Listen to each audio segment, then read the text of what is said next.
killing bush. I've got him at gunpoint. Check the left phone for going to full evacuation at this time. We're pulling them out. 911. Advise ready for entrance camp.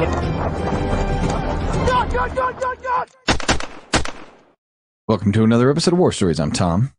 And I'm Chuck. We are back with another guest this week, and I'm looking forward to it. Chuck, you said this man is hard to get a hold of. Yeah. So Pat and I, we go way back. We go back to high school. I think he was a grade or two ahead of me, and I looked up to him a lot. He scared the shit out of me a few times. Well, you're short, so you look up to everybody. Lightly threatened me, and I heeded that advice, and we remained in touch for, I guess, till now. Today, I mean, we've been in touch the whole time, But he joined the Marine Corps. He went to the wing, did some cool stuff there. Went to the drill field, became a scary ass drill instructor, and that was his goal, I believe, the whole time. If I'm not mistaken, from hearing from other people and himself, he wanted to be a drill instructor, and boy, I'm glad I was not his fucking bitch, because that would have been some scary shit. Because the correct word is recruit. Yeah, you can't. Well, I mean, you got a little taste of it when he was an upperclassman. Obviously, he would be scary. I'd be scared of the shit of it. He's scary. And anyways, don't let that beard fool you. He's got a fucking chiseled jawline, scary as shit. You can cut fucking glass on it. Anyways, he then left, started his own business where he sells guns and shit, and he also fights in the ring. Yes, sir. That sounds pretty good introduction, bro. I appreciate that one. Hey, you're welcome to the show, Patrick. How are you? I'm doing good today, man. Thank you very much. I appreciate being here. You do have a nice beard, but I mean, I can only imagine what the DI in you would have said to anyone who showed up with that. I'm slacking, man. Let me just put it that way. Hey, we're out now. We don't have to. I know. I just told myself that maybe a month ago, 2 months ago. I'm surprised. We did our time shaving and getting our haircut and all that stuff. We can enjoy the good life. You should see. I got like a rat tail going on, bro. You don't even want to know. Got some good hockey. You look like a hockey player getting ready to go into the playoffs. You got the long hair, you got the beard. Yes, like it. Andrew Arlovsky. That's what everybody calls me. I can see that too. I can see that. I can definitely see that. Yeah. Why don't you tell us a little bit? Obviously, Chuck told us you guys went to high school together. So why don't you kind of walk us through how you ended up in the Marine Corps and what that journey was like? Well, that's a easy story right there. I ended up in the Marine Corps being influenced by a couple of our buddies, mutual buddies, Lorne James and Chris James. They're brothers from a different mother. They grew up together in the same household, and those guys joined right out of high school together. And I remember I went to both their graduations, and it just fucking blew me away, man. Seeing the guys that I knew that were so goofy looked all locked on and squared away, and just talking to them after during family day, it was just like, it really changed my life, man. It literally made me decide to go ahead and follow in their footpaths for sure.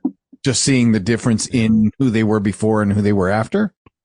Yeah. And even in Chuck knows, man, those two guys themselves are just outstanding individuals. And, but even still, the change that occurred in them was like ridiculous, So especially Chris. Especially Chris. And Chris nowadays, I mean, he's got a family, he's got a wife, 2 kids, and he's a police detective. That guy's been killing it since that day, really. He has. So you saw their squared awayness, and you said, that's for me. Yeah. Not only was seeing them helpful, but personally in my life at that time, I was fucking up, man. Like I was, smoking a lot of weed, drinking a lot, missing a lot of classes, not showing up to basketball practice, just stupid shit. So literally, I'll never forget this. On the off ramp to go to Marine Corps Recruit Depot to watch, I believe it was Lauren's graduation. He was the second one to graduate because he got sick and got held back. Right. I remembered halfway down the Old Town exit that I had a bunch of weed in my glove box. So I had to ditch it on the freeway just before I got to the gate with all the Marines. I was fucking scared. But Talk yeah, about that last kind of minute. yeah, that woke me up a little bit. Like, what are you doing, bro? You're about to get hemmed up by the Marine Corps, and you don't even know them yet. You know? Oh, dude.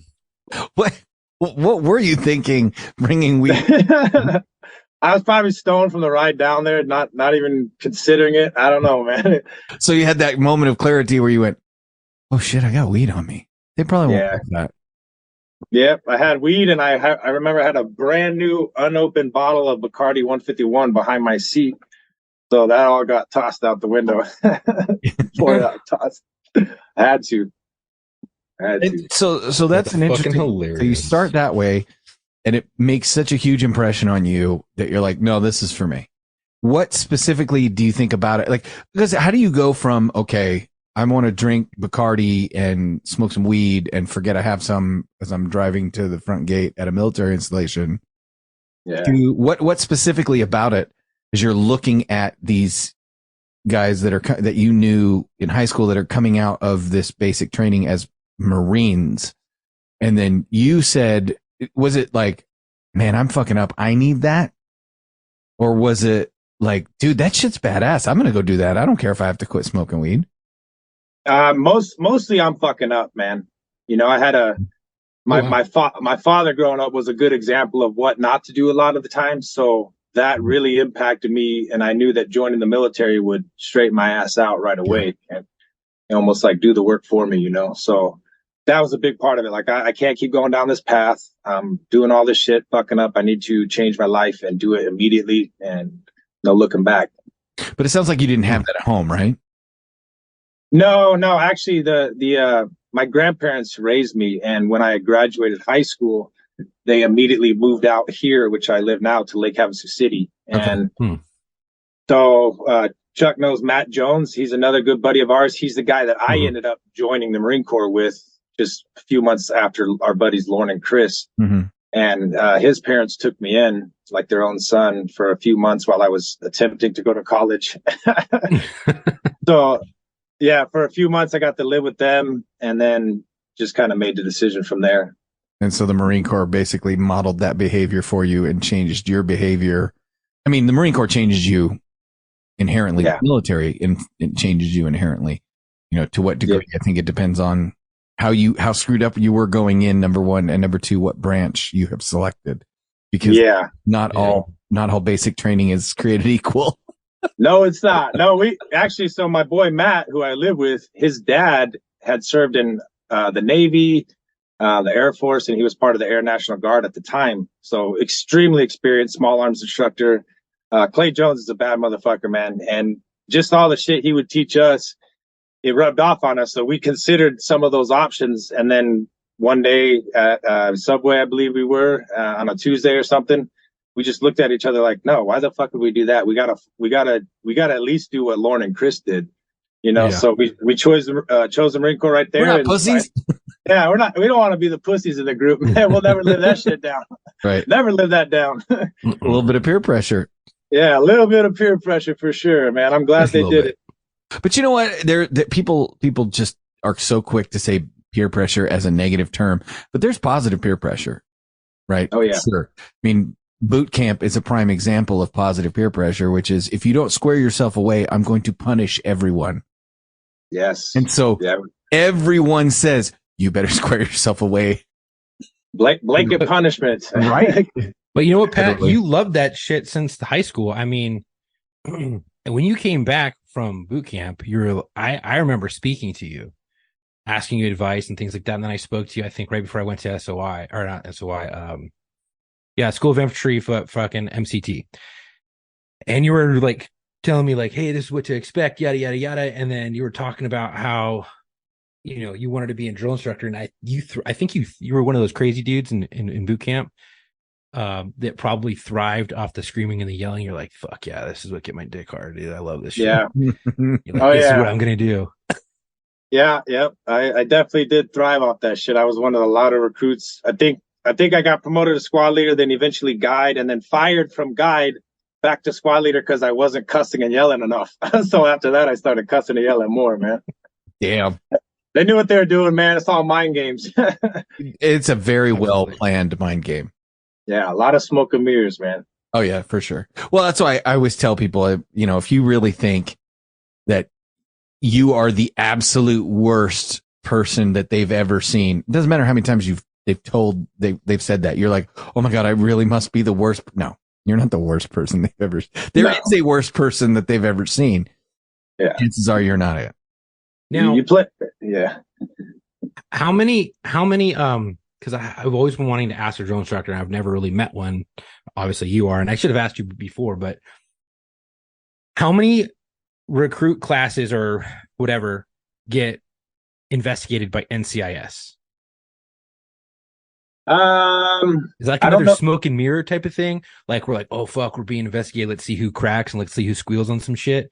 Or no, especially like nowadays. You got to realize, man, I left the recruit depot and EAS back in 2014. I'm talking about back then, not now.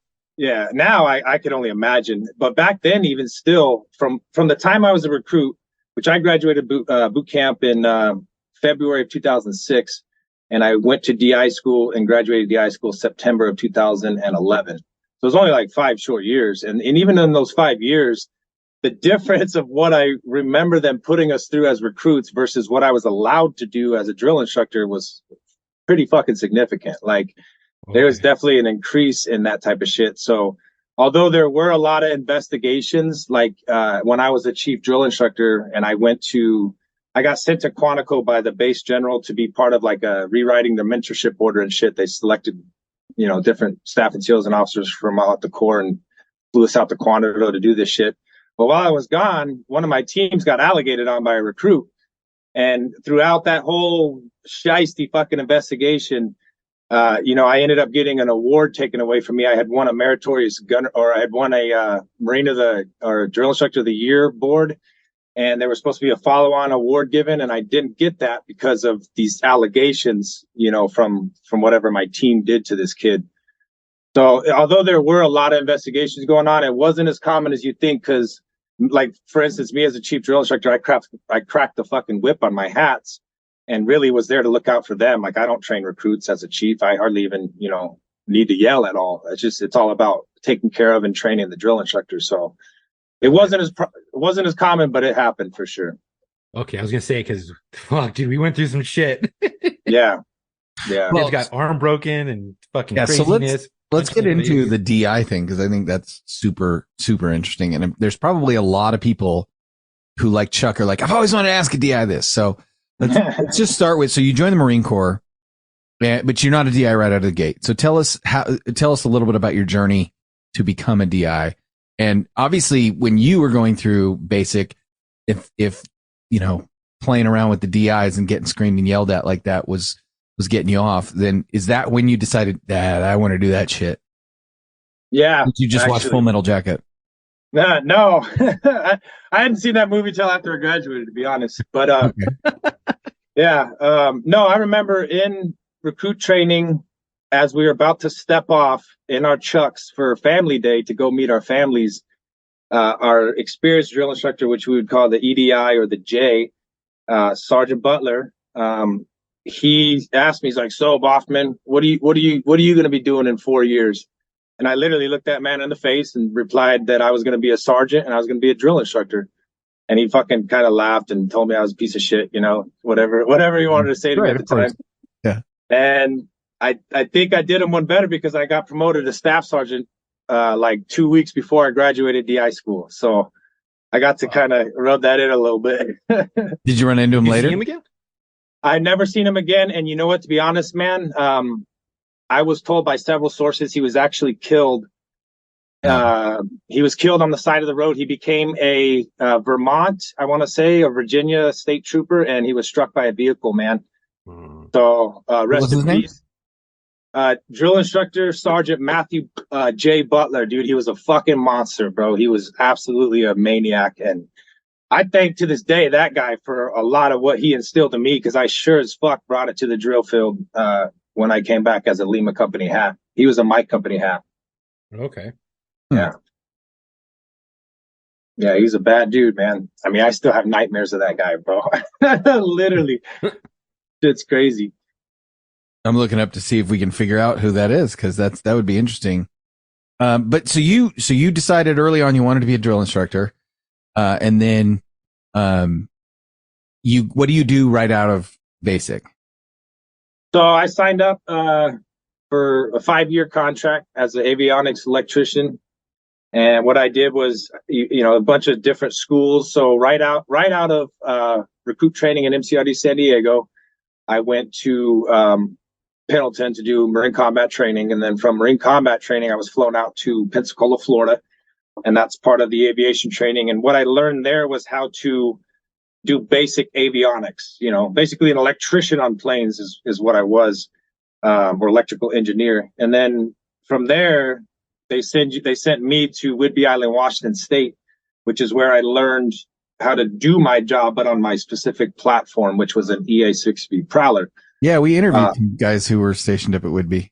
Yeah. That actually, our buddy Matt Jones was stationed up there at the same time. He was doing security forces before he got to Camp Lejeune.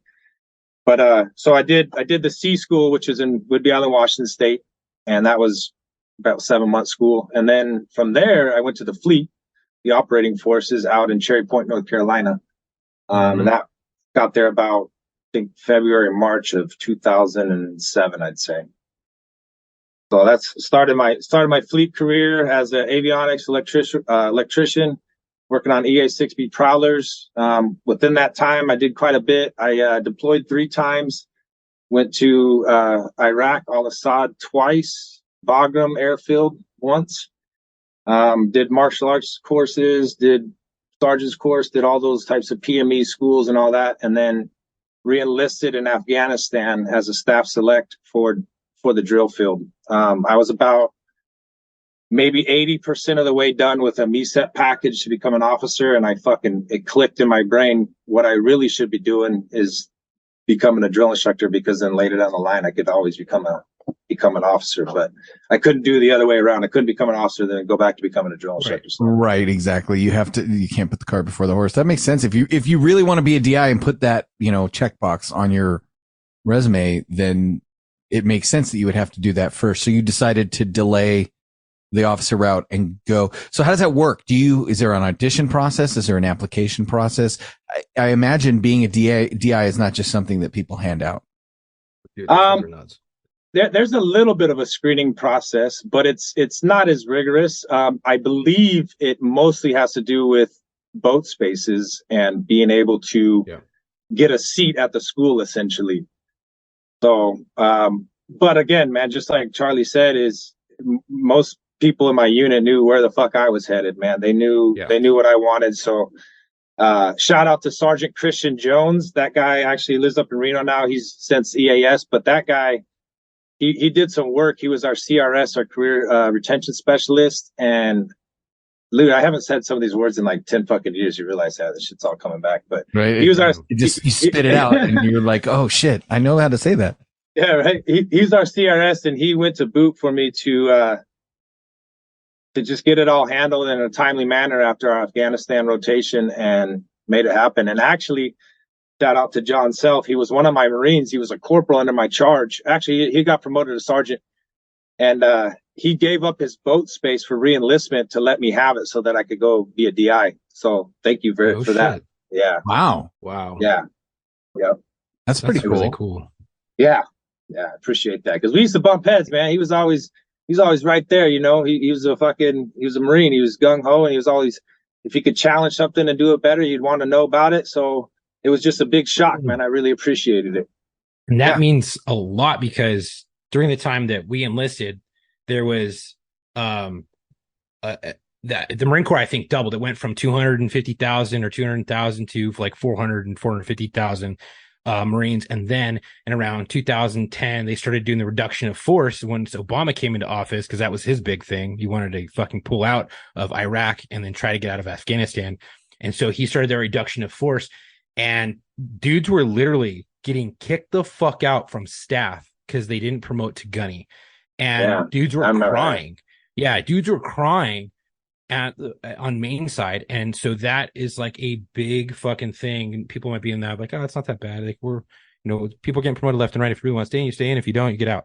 But at that Not time, always. it was so fucking strict where you literally had to get 2A on your shit so you could re-enlist. And if there was enough boat spaces, you would then have to jump into that to get promoted and to stay in and to fucking just so you could stay in the Corps for a career or do whatever else you wanted to do. And if that wasn't there and you didn't get that package or whatever, they would just be like, sorry, you're gone. So that is a big fucking thing. That's awesome. It was, man. And to summarize everything you just said, it was an absolute clusterfuck. I remember that shit, man. I'll say this: there were definitely Marines that were clogging up the system that got booted. That was kind of nice to see happen. But at the same time, there was good Marines that just hadn't been able to get promoted, and they kept taking a pee, and they got kicked out. You know. That's the tough part, right? Because you understand that when there are people that are just lollygagging and resting on their laurels, and they need to make room because it's stale. I get that, but an unfortunate casualty of that is the person who it takes a little bit longer or has to try a little bit harder to advance. And maybe they need, some extra time to make it up the promotion ladder. So it's all a trade-off, but I could see what you're saying is why when you've got so many people that are going in so many different directions, it would be a nightmare logistically. Yeah. It's nice to let some of them weed themselves out. But on the other hand, you're getting buddies, that are getting forced out. It's sad. And all they've done is dedicated their time to the Marine Corps. That's it. Well, I mean, we just finished a 2-part episode with a guy who, wanted to be a Navy corpsman, and they said, well, too bad. We don't need you. And so he went and joined the Marines. I mean, good for him. He'll never regret that decision. No, he didn't. He absolutely, it was the craziest story we've ever heard of anybody going through boot camp. I've never heard of somebody getting that much respect going through boot camp. But when they found out he was a corpsman, it was a different beast. So you become a DI, or you go to your DI school. How long is that? DI school's 3 months. Okay. Yeah. I gotta ask, what kinds of things? I can only imagine it's a lot about the science of breaking people down and building them back up. It's about the procedures. It's about what you can't. I mean, yes, obviously there's, what you can and can't do. These are the rules.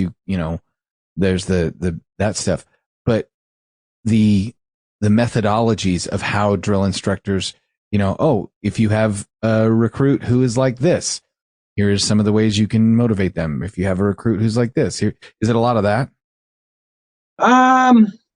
Maybe towards the end, there's some what I guess you'd call tips of the trade, tricks of the trade. Mm-hmm. A lot of procedural things, like a lot of practice. We practice running the deck like they used to. We practice drilling them. We practice doing this, hygiening them. So it's going through the motion and giving each student that's part of the DI school class enough time to handle their peers and just kind of get used to procedures, as far as in-house procedures and all that. Right. So it is more rules based then. And a lot of the mentorship tips of the trade, is that, like you said, they covered a little bit at the end, but is then the rest of it done once you become a DI where other DIs pull you aside and go, listen, this is how you do it? Oh, yeah. Yeah. I mean, like anything else, you get your formal schooling, and then you get to your fleet, or you get to the OJT is a little bit different, and they tell you, brain dump all that shit. Well, I mean, there's a lot of SOPs you learn in DI school, and those will keep your ass out of the brig. Those will keep you from getting sent back to the fleet as a corporal. But so you want to pay attention to that. A lot of it is just simply stress, man. They are just there to stress the fuck out of us and see how we operate when we are soaked in chucks. You know what I mean? We're our service Charlies and we're just broken down, how we're going to operate. That's basically what it's for, to see our capacity. Really? Dude, yeah. Talk about yelling at trees, dude. Yelling at trees? Well, honestly, I don't remember too many times yelling at trees. Only because it almost is along the lines of being a little too silly. Like a little too fucking games, we're not playing those types of games with the students, but we're still messing with them, but we're doing something that's more productive, But there's definitely times where we've done shit like that, where we're getting punished because we're not yelling or sounding off enough or whatever. But honestly, man, I had no issue from the beginning opening my fucking mouth. Like, it doesn't sound like it. It didn't matter, man. You don't strike me as that kind of guy. No, to the point it would annoy him because even simple, shallow answers would be at the top of my lungs. So I, what was your biggest challenge as a DI? Biggest challenge. Yeah. Well, let's just say physically, I did, I was injured for about a week. I had ITBS syndrome in my right knee. And what that is it's like your luteal band just is inflamed and it causes a fuck ton of pain, especially when you run. Mm-hmm. So I had to talk to the school director, and he's a captain, and he's like, are you trying to, bow out and just do it gracefully? Or are you just trying to get the fuck out of here? No, sir. I can't PT. Like, I literally can't run. I'm not trying to puss out. I just need some medical attention. So they sent me to the corpsman. They gave me a cortisone shot. It was like crazy, amazing, like fixed it instantly. Like, Right. got off the tables. They put me right back into training. And then I blew it out again, like the next PT day. So they let me take off Friday, Saturday, and Sunday from PT. And that next Monday, they gave me another cortisone shot. And it was good since then. Like, it literally lasted probably the entire time I was in or the entire rest of the time I was a drill instructor in the Marine Corps. I never had an issue. So that I'd say that's one of the biggest physical challenges. Other than that, I was in pretty decent shape. I'm not the best runner, and fucking that's all we do is run. So that's like, oh, Boffman's good at everything other than this. It's like and then he can't run with the fuck compared to a lot of the other school students and just drill instructors. And I just, I wasn't that in prime condition. So that I did have to get in shape a little bit. Mentally, man, just dealing with another staff sergeant screaming at you when you just want to knock them the fuck out. You know what I mean? Like that, I had to get over that shit a lot. I had a lot of belligerency. I had to flush out from being top of my game in the fleet, Sure. Coming from holding a lot of billets to basically being a fucking peon. And nobody cares what you've done in the fleet. It doesn't matter how many, how big your rack is or nothing like that. It doesn't matter. So that I had to get over, but that happens pretty quick. Yeah, a lot of challenges, but physically and mentally, those are probably two of the bigger ones. I bet, dude. I saw that firsthand with a chick when I was in law enforcement. When I was going through the academy, she was a master sergeant in the Air Force. And she could not get with the fucking program to save her goddamn life, even in the academy. And then they kind of coddled her in the academy, which I was like, this is going to fucking backfire.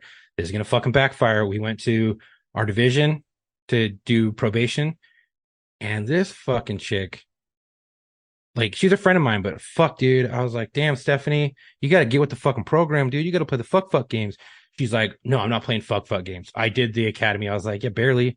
I like, you kind of got coddled, like, dude, you got to fucking get through that shit. And she's like, I'm a fucking master sergeant in the fucking Air Force. I'm like, no one gives a fuck, dude. You're learning. You're fucking learning, dude. You don't rate shit here. You haven't done shit. You haven't seen shit. You don't know fucking back from forward to back. You don't know any of this shit. You're gonna get someone fucking hurt. And then fucking halfway through, she took bucket, took orders, went over to overseas, and came back and fucking boof, bounced. Damn. Yeah. Damn. She couldn't hack different animal. That's hard. When you went to be a DI, you signed up for the fact that nobody gave a shit.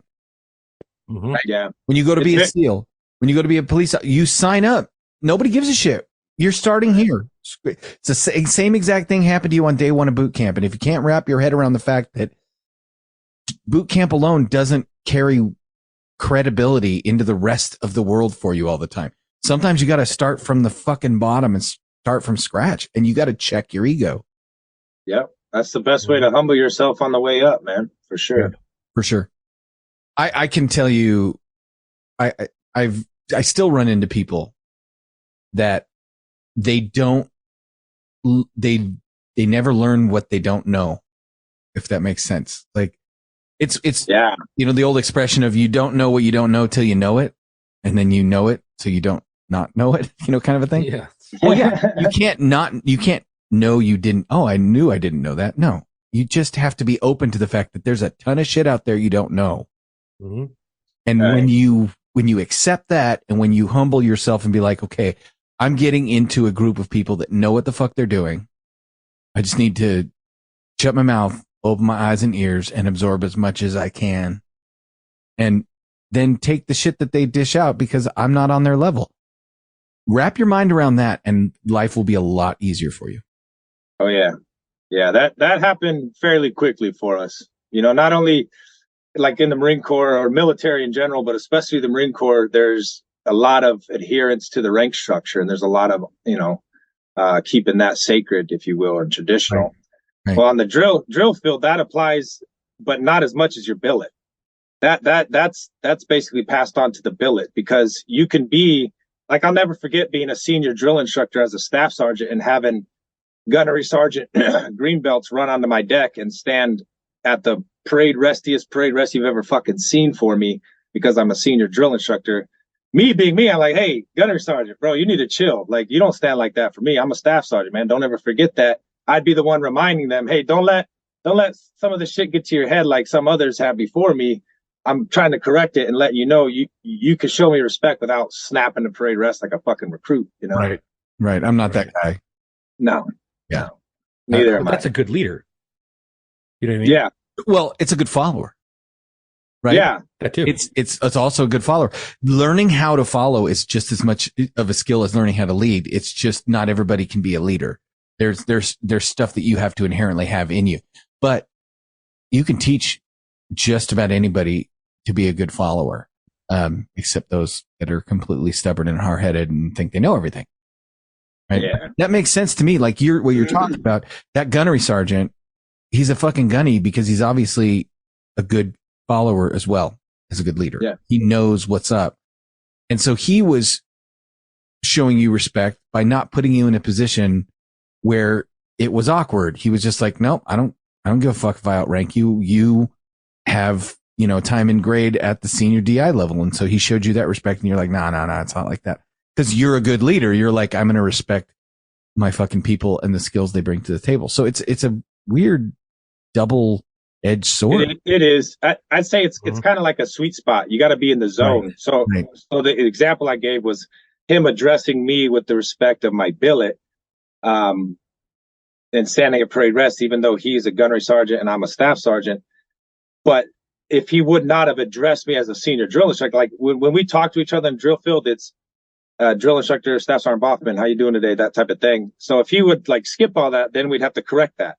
Like, you know what I'm saying? We keep him right in the zone to where he's comfortable and we're all good. Nobody's butthurt about anything like that. Right. Yeah. So tell us, I'm curious, what are some of the funniest, craziest things that you've seen as a DI coming through boot camp? This is going to be awesome. These are the stories I can't wait for. Man, funniest, craziest. Okay, whatever you want, like most memorable, fucking could be like, did you? Okay. Yeah, whatever it is. Well, I'll tell you, I'll start with this one. One of the most memorable experiences when actually I was a recruit. And it was on Black Friday. We just met our drill instructors. This kid that was my rack mate all through receiving was literally dumb as fuck. I mean, just a small example of how this guy's brain worked. I'll never forget this shit, bro. This guy, so we're doing the first piss test in receiving, and they have a poster on the wall that has an example of everything you're doing, to include the shape of the bottle, the red tape you put across, the writing your initials on the lid, and all that shit. Dummy proof. Dummy proof, so you don't fuck it up. Well, sure enough, this kid stands up, and he's already known as the fuck up, right? He's the one going to sleep with toothpaste in his cami bottoms for some fucking reason. What? Waking up with toothpaste. Okay. So this kid's pissed in his cup, and he's trying to finish the fucking bottle according to the example on the wall. And the drill instructor, he's a senior in receiving, they're a little bit nicer, not too crazy yet. They're not our company drill instructors. And he's like, all right, so fucking nobody fucked this up, right? And sure enough, that kid's fucking hands go up slowly. He's like, what now? What'd you fuck up? This kid wrote the initials from the example on the fucking bottle wrap. Oh my God. Rather than his. So I tell you that story to explain his mindset. Anyways, on Black Friday, he got so just crazy from distress. He jumped out of the third deck fucking window, straight up nosedived out of the fucking window and landed in the grass shit. and knocked himself the fuck out. Didn't break anything. He was a big, like a thick Mexican kid, right? Oh Just my God. ran towards the window, barreled through it, knocked himself out. Like Open window or instantly. glass shut? Glass shut, bro. Fucking Dude, he went through the glass? yes. It was a perfect circle through that bitch too. It's like You know- Mexican shaped. Yeah. you know the portholes on those buildings, they're only like they're not thick windows, like they're thin slats that all open. Sure, yeah. And so yeah, that was the first day of boot camp for me. I was like, fuck, bro, really? Are we in for this shit? I'll never forget that. And actually, as a hat, I used to take my recruits when we would be on a certain side of the chow hall. I'd point to that third deck and I'd tell them that fucking story about that porthole. Be like, that's going to be you bitches if you don't fucking, sound off tonight or some shit. You'll be wanting to jump out of the window. Damn right. So that's the one as a recruit. Let's see. Did you ever hear from him why he did it? No, he literally, bro, like I said, that was one small example of just how fucked up in the head he was. Right. They must have kicked him out. Oh yeah, he was gone. RSP, recruit separation platoon, the very next day. It's just funny to see him march over there unscathed. Like he's three stories up and he's good, bro. Holy shit, dude. You can't kill the dumb, dude. Sometimes Yeah. you're just too dumb to die. No, man. Was he you think he's trying to kill himself? Yeah. I think he was so stressed because the littlest things would kill this guy. Like he couldn't keep up with any counts. He couldn't piss fast enough. He couldn't make his rack in the morning fast enough. And I was his rack mate, dude. I was stressed from this guy. Like, because I was getting told, hey, you got to fucking help him. You got to help him. You got to help him. You're trash if you don't help him. You got to make sure he's done before you type mentality. And nope, he didn't last but a day. A day. Dude. Damn. Yeah, it's crazy. I heard a similar story from Chris, and I was going through boot camp in Paris Island. And I was in PI, and I was like, dude, I'm waiting for someone to jump out the fucking second story. And I'm like, dude, is someone going to fucking jump? Like, I kept hearing all this shit, people jumping out of windows. Not one motherfucker from any of our fucking company jumped out of a fucking window. And I was kind of a little bit let down. I was like, dude, right? What happened? Jumping. That's always a good way to start things off. And I remember the chief drill instructor, Staff Sergeant Stahl, sat us all down. This is F1, bro. This is literally Black Friday. This is the first day you've met your company drill instructors. We already have the chief sitting our individual platoon down to explain what the fuck just happened. And he used it so perfect. I'll never forget what he said. He's like, you motherfuckers are lucky. Now I got to tell your drill instructor to tone it down. Like your boot camp's going to be fucking easy compared to what it was going to be. We're like, shit, thank God. Yeah. And then he went over and he's like, you need to turn up the pressure. yeah. Turn it up, boy. Turn it up. Exactly. So once you finally become a DI, where did you do most of your time? Did you do all your time as a DI at MCRD San Diego, or did you? Yeah. Okay. Yeah, I was there for the whole time. Checked in July of 2011, and checked out December of 2014. And the entire time as a hat, I was a Lima Company drill instructor, 3rd Battalion.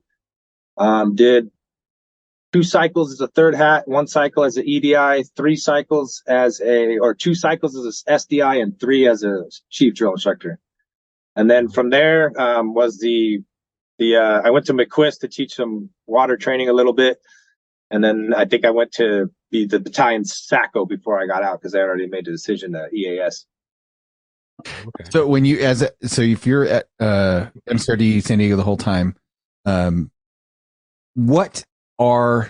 a drill instructor, not even just as a recruit, as a drill instructor, what are the kinds of things you would see on a regular basis? What are the kinds of unbelievable, like obviously you're going to have mental health issues. You're going to have kids that wash out, all that kind of stuff.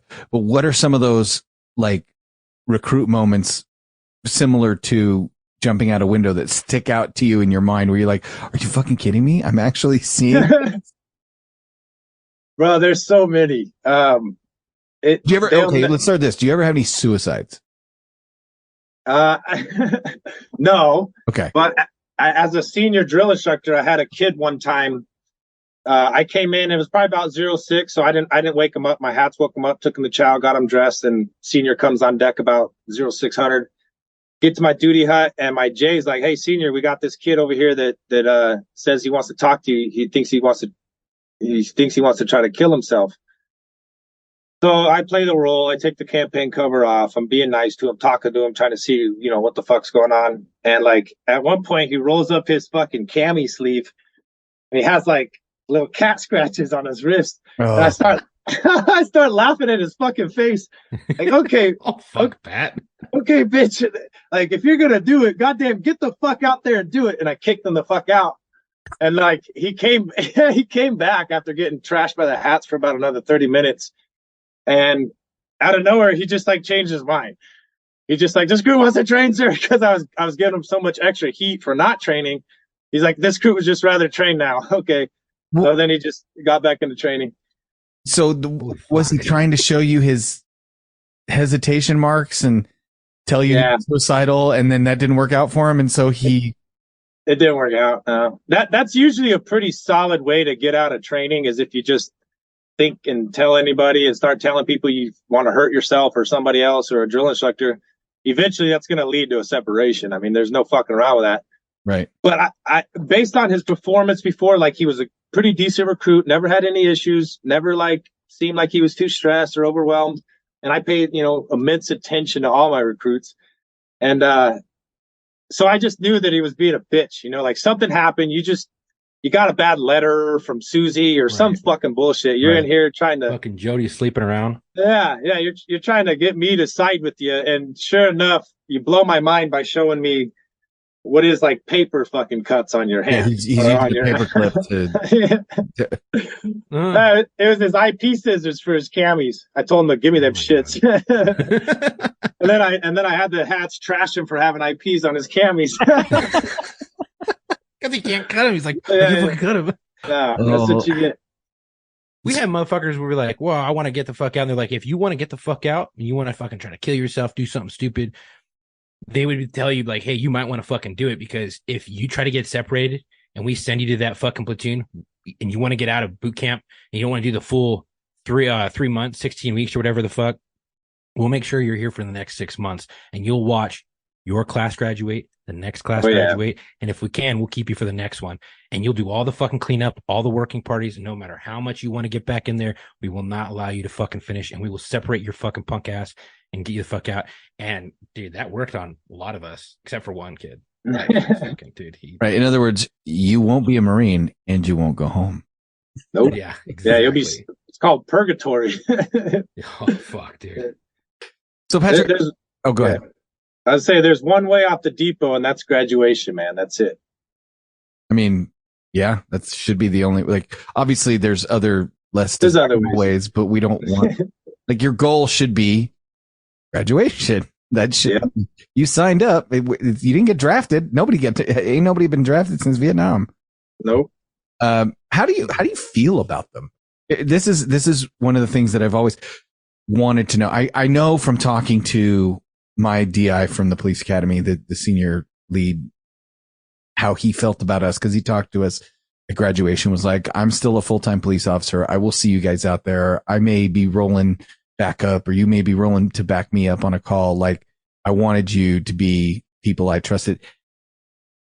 9 times out of 10, 99 times out of 100, 999 times out of 1,000, I'm sure, you never see these guys again, right? Yeah.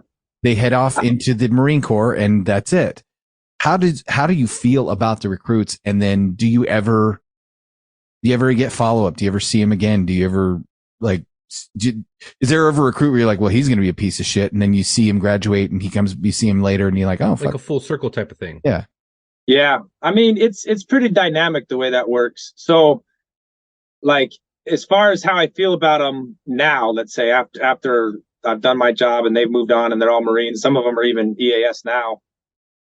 It's a little bit different. Like at first, when they first graduate, I don't accept a fucking Facebook friend request from your ass.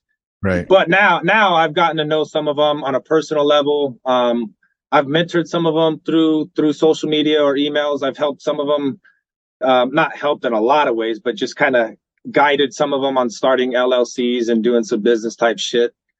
So I've always wanted to maintain that, man. And it's a little bit different than how I felt when I was in, especially let's say as like a brand new drill instructor when everything in my life, every stressful part of my day is caused by you fucking bitches.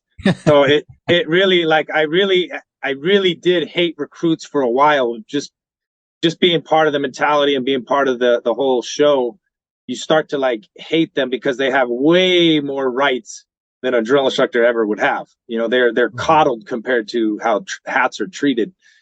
And you may not believe that, but it's just the absolute truth. It's just more brutal for us. I believe it. But eventually, like as a senior drill instructor, even starting as a J, because you spend a lot more time with them, the senior drill instructor, you get to know them on a personal level a lot more. And then a chief, you're kind of like supervising them a lot more, and you have a different role completely. I say for sure, man, like I definitely was proud of a lot of them, like seeing what they were when they first started the journey as a recruit, getting blasted by me during this SDI speech, and then standing there next to me in their fucking Marine uniforms, ready to graduate, already being given the, you know, or awarded the Eagle Globe and Anchor from the Crucible, and now it's graduation day. Like, yeah, I'm proud as fuck with them. Like, if shit were to go down right now, I'd throw them all a fucking gun, you know, a weapon, and they could all roll with me. I'd be down with that for sure. So you developed kind of a bond in like a paternal or you know, felt like a proud uncle at times. You did actually have an emotional connection with him. Fucking daddy. Yeah, daddy. That's exactly what I was, bro. Yeah, true. Straight up, man. Like Marine Corps daddy. I'll never forget the bond that I had with my second platoon that I was at SDI. Like, I marched those kids so fucking much, man, and they loved drill.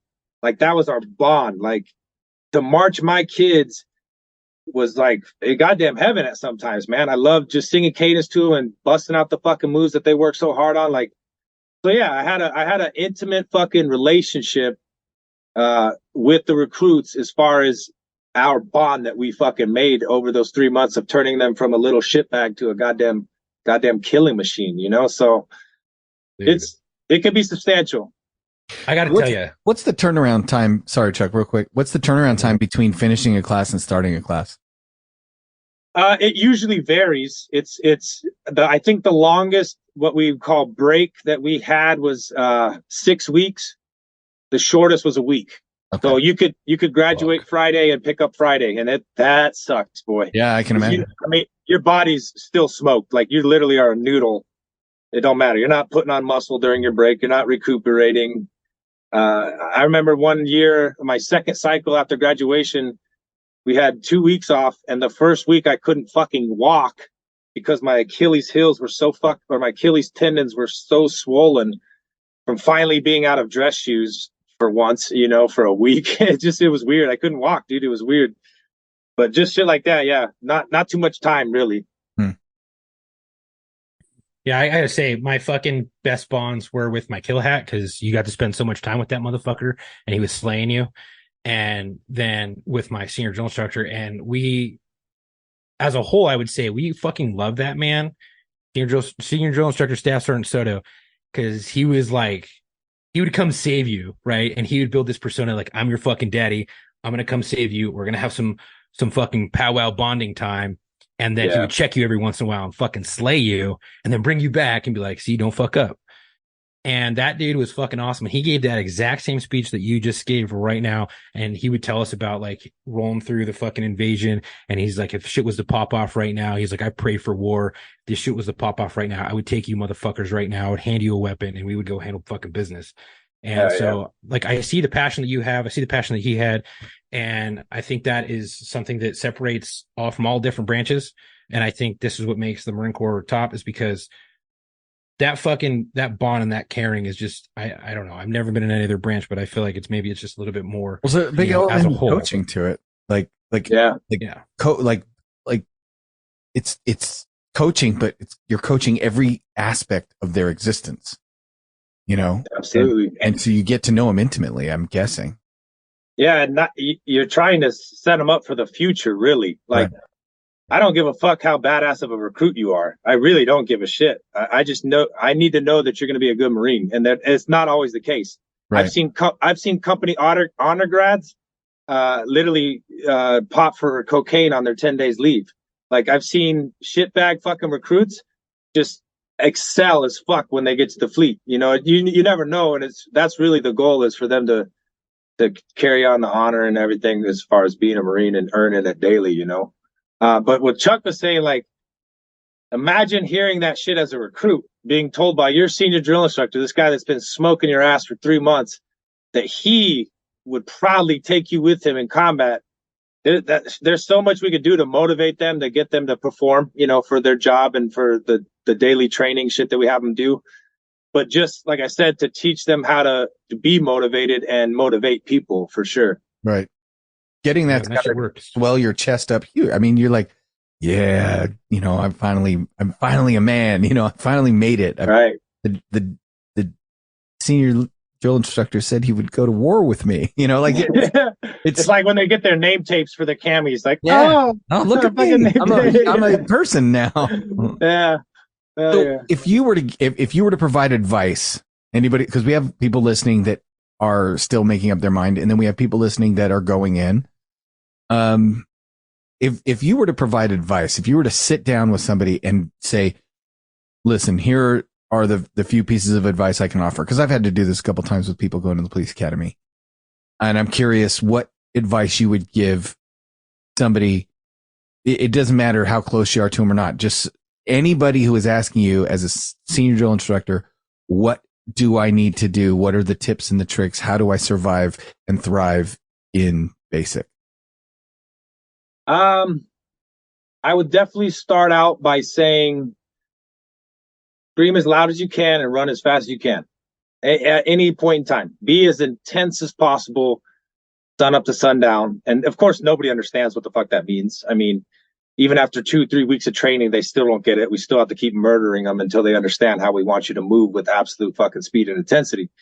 So you could tell people that, but you got to kind of explain what you mean and give them a little example of how they move their feet faster, their hands faster to get something done. And that, it sounds simple, but it really will save their ass. Definitely studying ahead. Like if you show up to boot camp and you really have no clue, you're going to be more lost than anybody who's already taken the advantage of, you know, getting prepared scholastically, just uniform preparation. I remember Matt and I, like I said, his dad was a small arms instructor for the Air National Guard. And Matt and I, as fucking high school graduates, before we even were poolies, we could break down an M16 and put it back together in under a fucking minute, completely down. And so we were instantly made squad leaders because of our weapons knowledge. And we helped every fucking idiot recruit that didn't understand the basic instructions of the drill instructors. And we reiterated all that shit. And that saves the drill instructor's voice, period. Plain and simple. I don't have to yell as much if I have recruits that understand and I put them to use and I make them teach the recruits while I'm yelling at the other kids in front, you know? So just knowing something, whether it's knowing a little bit about Marine Corps history, about the uniform standards, just anything in general, and try to excel at that will get you noticed ahead of peers, if you will. Other than that, bro, there's not, you never know. There's not too much you could do to prepare. You could be in the best physical shape possible. But then I've also seen, like I had a recruit one time who was a guide pretty much the whole cycle until I fired his ass. He left boot camp in worse shape than he came in because he was a high level college athlete. I believe he was a wrestler. And based on our training hours and the diet that we give him, like he put on weight. He put on like a little bit of fat because he just wasn't moving around as much as he used to. Sure. So there's that too, you know, like you can be over shape for what's required. You'll never really be able to prepare for the stress. Like we're literally trained to get that out of you, to make every situation, like tying your fucking laces on your go fasters, make that shit stressful as fuck for you, to where you're profusely sweating by the time you're done and you don't even know what the fuck just happened. So definitely there's no really planning for that or kind of like preparing for that, I always told people, as far as police academy goes, I'd say be outstanding, but don't stand out, right?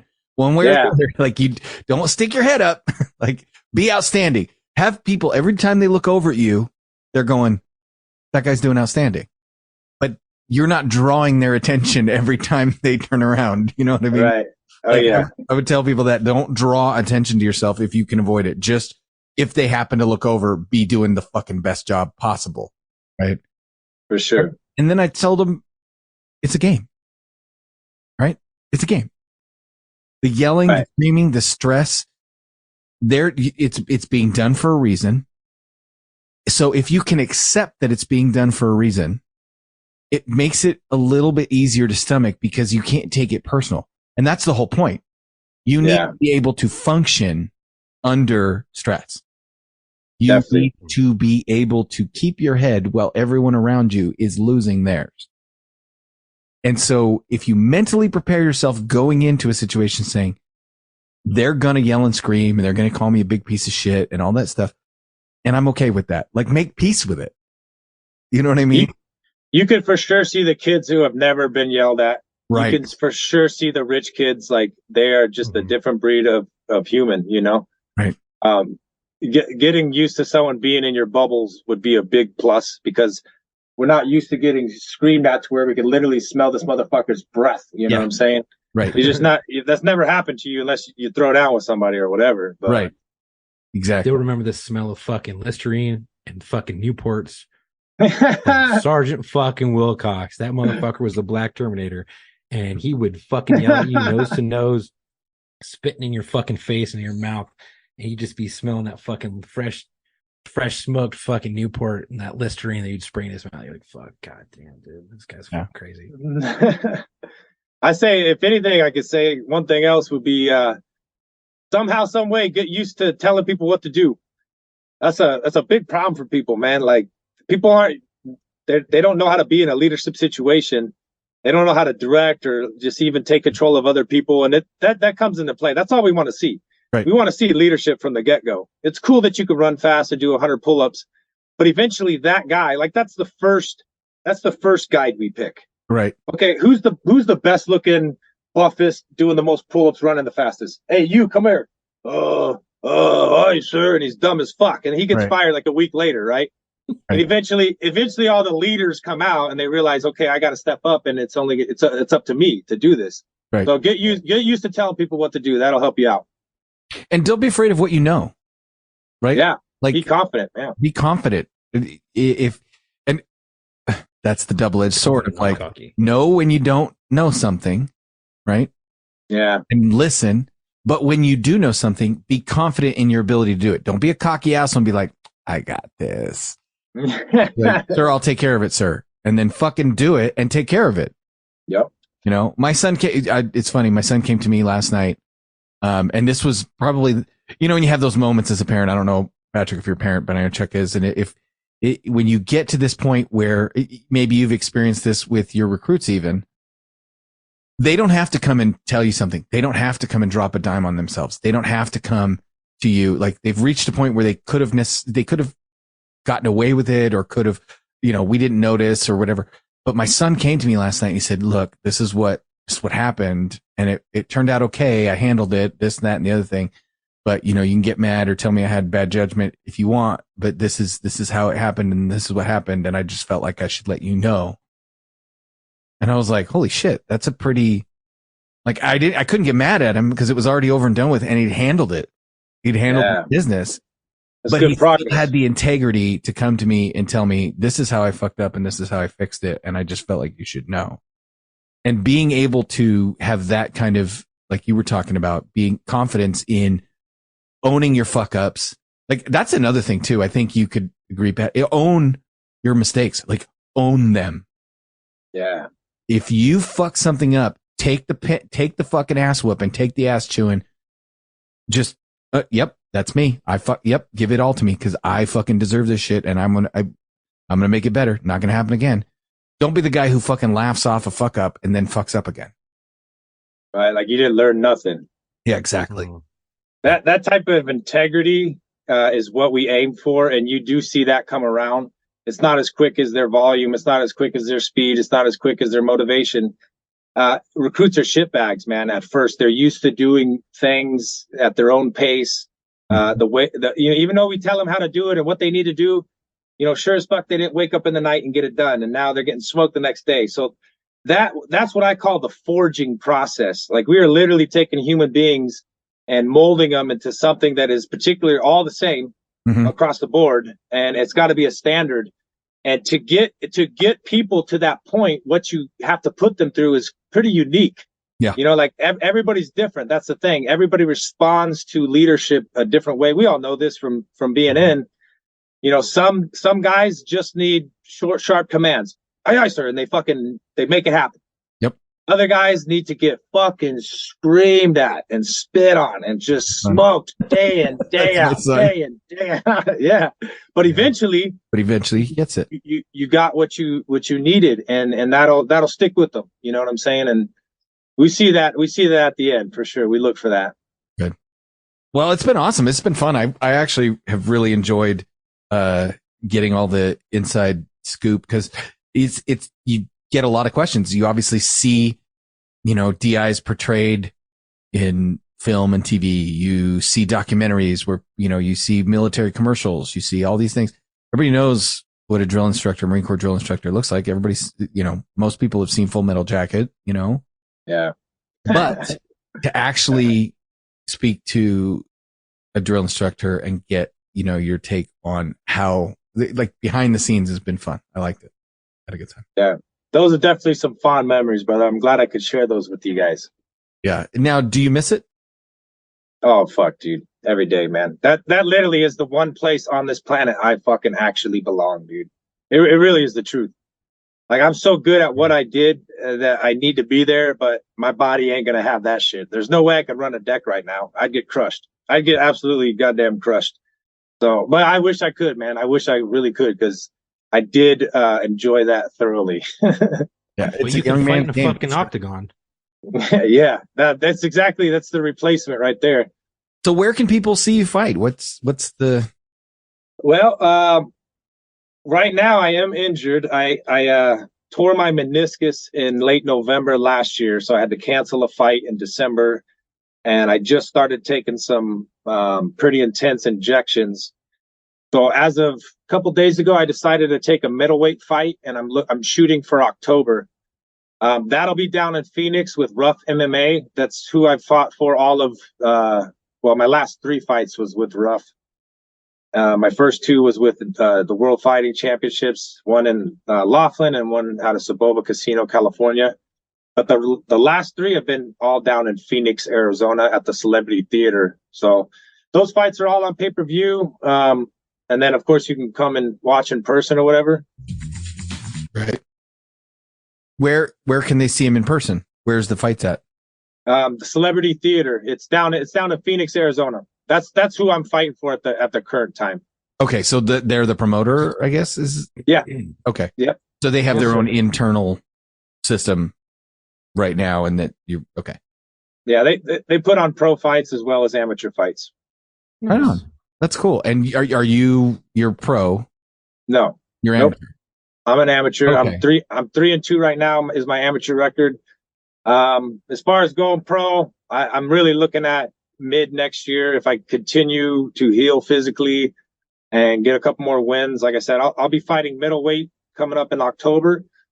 So, I've hit all 3 weight classes. I'll be a middleweight fight. I've done light heavyweight and I've done heavyweight. So I think my experience is getting a lot accomplished during these amateur fights where I'm making all my mistakes. So, right. Mm-hmm. Yeah. And then at that point, it's all about finding people who are willing to pay me to fight, because that's the only way I'd go pro. Right. Exactly. Right. Yeah. That's the only way you can really is get people to pay you to do it. Right. I mean, you could try to do UFC and try to do those fight nights in fucking Vegas, but those are just brutal. Yeah. You kind of have to be selected, to go to that. And I think I would need probably 5 to 8 pro fights under my belt is what it looks like the average is. So that's 3 or 4 years from now, because 2022 I fought 3 times, had to pull out of a fight in July and then tore my meniscus and pulled out of a fight in December. So I was really active for 5 fights, training day in and day out. Sure. I mean, to do 5 more fights or 2 more amateur and then 5, I mean, that's 7 more fights. That's a solid 1.5 to 2 more years. So yeah, I'm only getting older. You know, I got to really pick and choose here what I want to do. Your biggest fight is the clock. Yeah, it really is, man. Yeah. It absolutely is. These young kids don't even understand, dude. If you're 21, you better start fighting right now. Get after don't it. Wait. Yeah. Don't wait. After it. So, well, I know normally we have our guests that provide our dedication, but Chuck says you do not have your own dedication, so we are going to provide the dedication for this week. Chuck, who do we have? By the way, we did try to look up to see if we could dedicate our episode to your former drill instructor, but we can't find any confirmation on what you were saying as far as him having been in law enforcement. Okay. So maybe we'll research that, or if you can research that, maybe we'll dedicate a future episode to him if we can get one out. Definitely, brother. I will definitely take care of that. And I did find somebody with that name who was in the Army, but I'm not going to make that mistake. Yeah. I did make the distinction only when I started talking about it. And I don't know anybody personally who was killed in action. So I didn't pick anybody to dedicate it to. Yeah. Totally fine. All right. Real quick, before I do the dedication, Pat, where can they find your business? Oh, yeah. Right now, best place, we're all over social media. We got an Instagram, we got a Facebook, but our website, if you need to look through our merch or buy or browse any of our firearms, will be at aaeamerica.com. That's aaeamerica.com, and that stands for Against All Enemies America. So hit us up, take a look at our current inventory. We have a live feed of everything that we have in the store as far as firearms on our website. And then, of course, if you have any questions, feel free to email us or call us. And real quick, our number would be 928-444-5778. Okay, perfect. And you guys are full spectrum. You sell just about it. Do you specialize in something? We do specialize in custom ARs. We do a lot of AR builds, gunsmithing, just modifications, whatever, what have you. We sell all types of retail guns, brand new Glocks, Smith & Wessons, 6 hours, whatever you want, as well as the accessories. We do have a lot of consignments or old guns in stock too. We're kind of separate from a lot of shops that just carry the modern new stuff. I need a T3. What's that? I need a T3X. Can we? T3X. I'll see what the distro list looks like. We probably get that. No problem. Anyway, all right, go ahead. All right. So this week's dedication goes to Arena Preston. Police officer Arena Preston was shot and killed during an attempted robbery at 8157 South Blackstone Avenue in Chicago at about 0140. She had finished her shift and was returning home when armed subjects confronted her, attempting to rob her. She was able to draw her weapon and exchange shots with multiple subjects before being mortally wounded. The subject stole her gun and fled the scene. An officer who was responding to a nearby crash discovered Officer Preston on the ground. The officer rendered aid and transported her to a local hospital in a patrol car. 5 suspects, including 1 juvenile, were arrested the following day. 4 of the subjects were charged with first-degree murder, armed robbery, arson, burglary, and possession of a stolen motor vehicle. Arson. Officer Preston, I don't know what that was. Officer Preston had served at the Chicago Police Department for 2.5 years and was assigned to the 5th District. She is survived by her mother, father, and twin sibling. She was 24 years of age. Her tour was 2 years and 6 months. Badge 15870. Well, rest easy. We've got it from here. It's always... I always get frustrated when I hear suspects taken into custody and charged. I really do. Especially in something like that, man. Mm-hmm. I really do. I understand. I get it. But, I always prefer hearing the other answer. Right. But anyway, we'll keep dedicating until there's no more dedications to be had. I appreciate you coming on, Patrick, man. It's awesome to talk to you and meet you. And I know Chuck's been talking about you for a long time, getting you on. And so we appreciate you coming in. Definitely, man. Thanks again for the invite, guys. I thoroughly appreciate the time and look forward to hopefully again in the near future for sure. Yeah, Pat. Anytime. Have you come on and thanks, talk about the fights that you do. And hey, we'll talk about the importance of knowing how to fight and hand-to-hand combat for police officers, because let me just tell you. Yeah, jiu-jitsu, man, jiu-jitsu. So anyway, Chuck, what do you got? Well, hey, everyone. Thanks for listening. If you like today's podcast and the content we provide, please help us out by rating and reviewing us on Apple Podcast or Spotify or whatever podcast platform you subscribe to. Our podcast is available on all major podcast streaming platforms as well as on YouTube. Reviews and ratings are how podcast platforms decide what to recommend, so your reviews really help us grow the show. Also, please give us a follow on our Instagram at war_stories_official and our Facebook at War Stories Podcast. If you already follow us, please like and share our post. If you click the link in our bio on Instagram and Facebook, you will be able to reach all of our social media sites and our website. Another way to support us is by visiting our website at www.warstoriesofficial.com and grabbing some of our merch. We have shirts, patches, stickers, and Whoopie hoodies available. If you think you have a story to tell and you want to be a guest on the show, please email your info and a brief description of your story to us at booking.warstories@gmail.com so I can get you booked. We are always looking for veterans, law enforcement, firefighters, medics, but also corrections, dispatchers, and nurses. If you have a friend who you think would be a great fit, let them know about us and give them our booking email. Again, thank you for the support. Stay safe. And until our next episode, come home with your shield or on it.